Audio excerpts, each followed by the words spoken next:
So today we are picking up where we left off yesterday and discussing this morning's two Nintendo Direct shows. We, of course, had their Indie Showcase, their Indie Direct, and we had their Partner Showcase presentation, both sandwiched together this morning as was announced yesterday. A very interesting and pretty cool and unique format, something I don't think we've ever seen Nintendo do. And even though these were not two shows that I expected to excite me, it certainly was cool that they chose to do it. I know that a lot of people and a lot of you guys were probably very excited, and I have seen people react fairly positively to some of what was shown this morning, and so that's great. Nothing really got me excited, but that is okay. I'm not complaining. I already knew that there probably wouldn't be much for me anyway, like I just mentioned.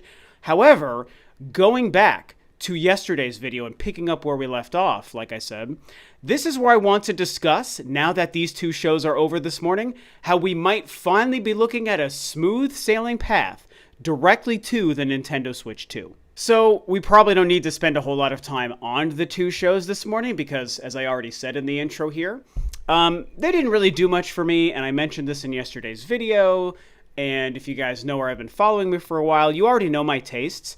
And the kind of stuff that typically shows up in these kinds of shows, they're not bad. They just don't usually appeal to me and the genres or the games or the styles or the franchises that I tend to play. There's always going to be one or two surprises and things that get me excited. The only things that I saw today, and I didn't even really watch these shows live. I was catching up online, and I had a buddy of mine and my brother also kind of texting me a little bit throughout them. The only thing I saw that got me excited is the Castlevania DS games collection, because that is just a collection of 3 incredible games that I loved and played back in the day. And there was also the Capcom fighting game collection. These things are very common nowadays.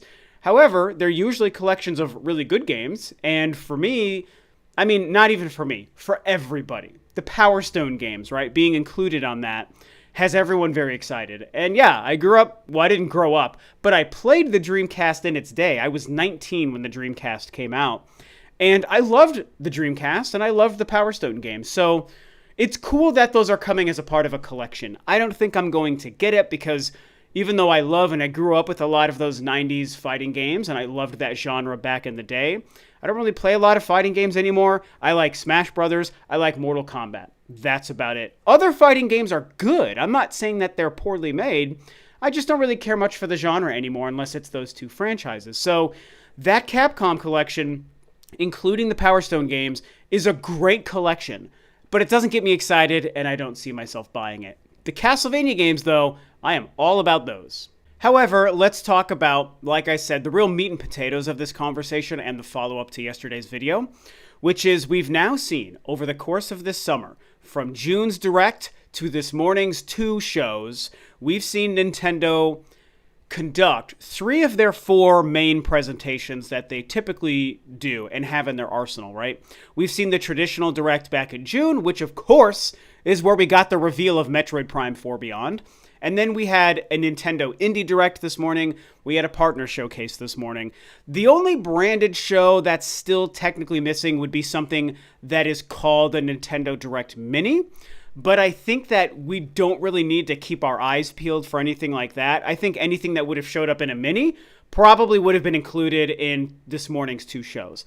So I feel like, to summarize this, over the course of the summer, Nintendo has gotten their final shows across all of these formats completed in 2024, and probably their final shows talking about games dedicated to the current Switch only, which means now, and this is just me theorizing, although I think a lot of you guys will agree with this, now we can probably expect the next time Nintendo addresses us about anything brand new.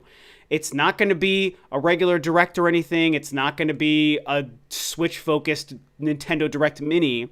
They are going to talk about the Switch 2. I believe it in my bones. Whether it's some kind of a 3-minute teaser trailer, the way they revealed the Switch back in 2016, if it's something more of a Treehouse thing, if it's a press release, if it's a stage show, maybe they're going to probably borrow the same format with the Switch, which is what I would expect. They're going to do a teaser trailer thing for a few minutes to just show it to us, and then later they'll give us a larger presentation and blow the doors open and all the details. But whatever they do, however they choose to do it, and whenever they do it, I think the next time we hear from them is going to be about their next generation console. And so this is where things get exciting. Like I mentioned in yesterday's video, we normally expect a traditional, exciting Nintendo Direct every September. That has been a staple going back many, many years. I think even the entire life of the Nintendo Switch. Every September, we get a big Direct that talks about some upcoming holiday games, and many times will prime us for games coming out the following year, because as crazy as it sounds, the next year, 2025, is only a handful of months away, which is kind of depressing in a way. Although it's also exciting because that means we're that much closer to Metroid Prime 4, which is all I really care about. So we normally expect a September Direct, and now that we got a Direct here in August, the last couple of days of this month, do we still expect some kind of messaging from Nintendo next month? I'm going to be optimistic and say that more than likely, yes. I think we will hear something significant from Nintendo in September like we normally do. They might shock us, and this might prove me wrong, and maybe it's another random Nintendo Direct that somehow still doesn't talk about the Nintendo Switch 2.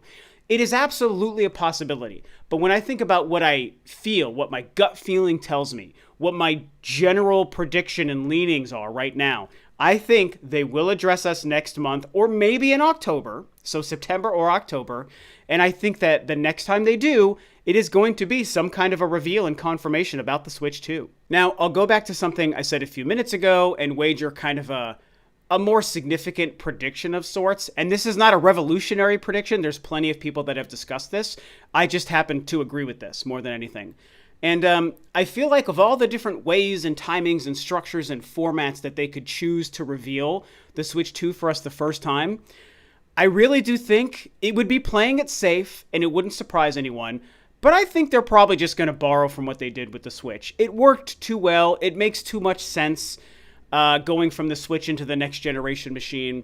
And the timing lines up too well that it's hard for me to envision them doing anything else but the same thing they did last time.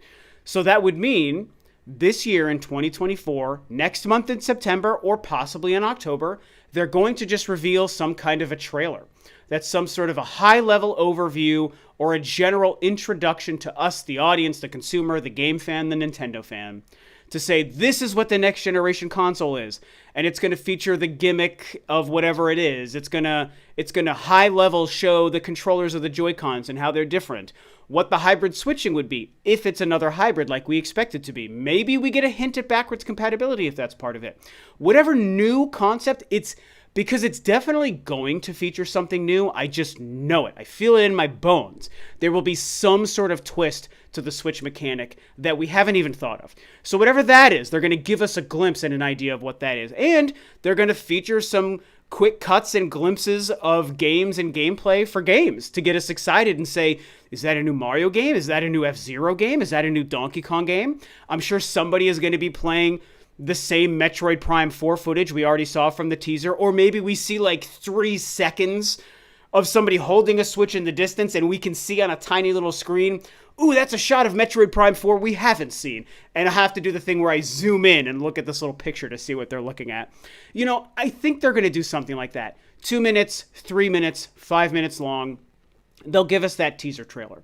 And they'll give us the name. They'll tell us Switch 2, Super Switch, or whatever the hell they're going to call it. I feel like that's going to happen. So that, I think, is probably September, maybe October. That's my current leanings right now. And then, yeah, soon after that trailer releases, Nintendo will have a statement or something, and they'll say, now you've seen the Super Nintendo Switch 2 Extreme Edition, whatever. And we're going to now address you with a larger presentation. Look forward to more information in January of 2025, or December of 2024, or February of 2025. Whatever they plan, I think they will tell us soon after that trailer would play when they'll address us more. And just like with the Switch in 2016 and in 2017, they'll give us the price, the release date, launch games, and a couple of trailers for other games to expect after launch. And yes, it would be identical to the structure with the Switch, but I just think that works. I think it would work again. That's the reason I think that they would and should do it this way. I mean, if they have something different in mind, that's fine. Nintendo has proven to be a smart company, so hopefully whatever else they would do would also work very well to get people excited with their marketing and their reveal strategy. But again, all I can do is go off of what we know, which is almost nothing. We just know they're going to show it to us before March next year. So based off of that, that's why my current prediction, based off of the almost nothing we know, is that I think they'll probably just do the same thing they did with the Switch, which means next month or in October, we'll probably see some kind of reveal trailer for the new console. And so, yeah, this whole conversation and discussion is predicated on the fact that we had this morning's two Nintendo presentation shows, the Indie Direct and the Partner Showcase. We've now gotten 3 main presentations over the course of this summer done and completed. Their large-scale first-party stuff is taken care of. Their third-party stuff is taken care of. Their indie stuff is taken care of. All the stuff releasing on the current Nintendo Switch hardware for this year, and 1 or 2 things have now been hinted at for next year. I think one of the things from the Partner Show was like a new Rune Factory game, which is not a series I play or follow, but I did see that had a date of 2025, so I know, Metroid Prime 4 currently says 2025. That Rune Factory game says 2025. So, we've got a couple of things hinted at for next year, but for the most part, we know what's happening this year in 2024. And so with all of these shows done, that's why the main thrust of this conversation is to say, I think this now opens the doorway for the Nintendo Switch 2 reveal. I think it is the next thing we're going to hear about from Nintendo in an official capacity. I hope it's something exciting. I hope it's not something weird like they tweet out a picture and say, oh, the Super Switch 2, this is what it's called, and we'll tell you more later.